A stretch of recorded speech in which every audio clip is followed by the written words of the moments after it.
Welcome back to Mangalore food kitchen. ಇವತ್ತು ನಾವು ಹರಿವೆ ಸೊಪ್ಪು ಪಲ್ಯ, ದಂಟಿನ ಸೊಪ್ಪು ಸಹ ಹೇಳ್ತಾರೆ ಇದಕ್ಕೆ, ಅದರ ಪಲ್ಯ ಮಾಡುವ. ಬೇಕಾದ ಇಂಗ್ರೀಡಿಯೆಂಟ್ಸ್ ಗಳು ಹೀಗಿವೆ.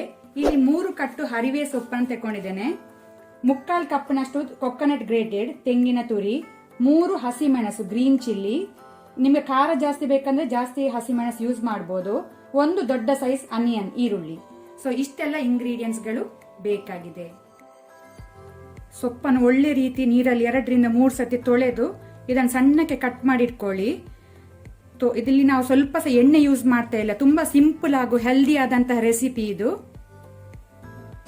ಈಗ ನಾವಿಲ್ಲಿ ಯಾವ ರೀತಿ ಎಣ್ಣೆ ಯೂಸ್ ಮಾಡುವುದಿಲ್ಲ. ಇದಕ್ಕೆ ಮೊದಲಿಗೆ ನಾವು ಈರುಳ್ಳಿಯನ್ನು ಹಾಕೊಳ್ಳುವ, ಆನಿಯನ್,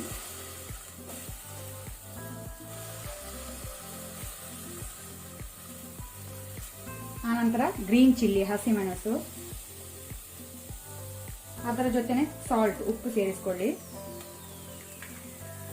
ಆನಂತರ ನಾವು ಕ್ಲೀನ್ ಮಾಡಿ ತುಂಡು ಮಾಡಿ ಇಟ್ಕೊಂಡಂತಹ ಸೊಪ್ಪನ್ನು ಹಾಕೊಳ್ಳುವ.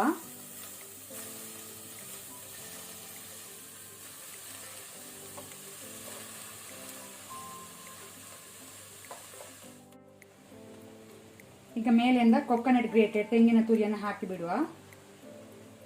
ಇಲ್ಲಿ ಯಾವ ರೀತಿ ನೀರು ಯೂಸ್ ಮಾಡಬೇಡಿ, ವಾಟರ್ ಯೂಸ್ ಮಾಡಬೇಡಿ, ಸೊಪ್ಪು ನೀರು ಬಿಡ್ತದೆ. ಮಿಕ್ಸ್ ಮಾಡ್ಬೇಕಂತ ಇಲ್ಲ. ಇದನ್ನ ನಾವು ಬಾಯಿ ಮುಚ್ಚಿ 3 to 4 ಮಿನಿಟ್ಸ್ ಬಿಟ್ರೆ ಸೊಪ್ಪು ಬೇಯ್ತದೆ, ರೆಡಿ ಆಗ್ತದೆ ಪಲ್ಯ.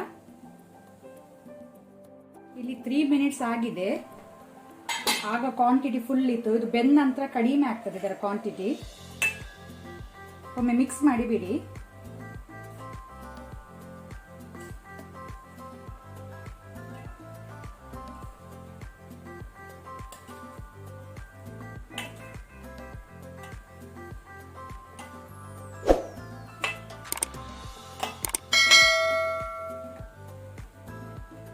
ವಾಪಸ್ ನಾವು 1 ಮಿನಿಟ್ ಬಿಡುವ ಬಾಯಿ ಮುಚ್ಚಿ.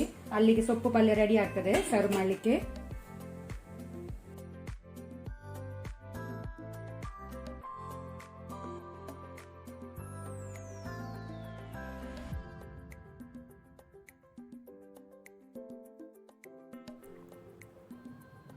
ಇವತ್ತಿನ ವಿಡಿಯೋ ಇಷ್ಟ ಆದರೆ ನನಗೆ ಒಂದು ಲೈಕ್ ಕೊಡಿ. ಹಾಗೆಯೇ ಹೊಸೊಬ್ರು ಯಾರಾದರೂ ನಮ್ಮ ಚಾನಲ್ ನೋಡ್ತಾ ಇದ್ದರೆ ಪ್ಲೀಸ್ ಸಬ್ಸ್ಕ್ರೈಬ್ ಮಾಡಿ.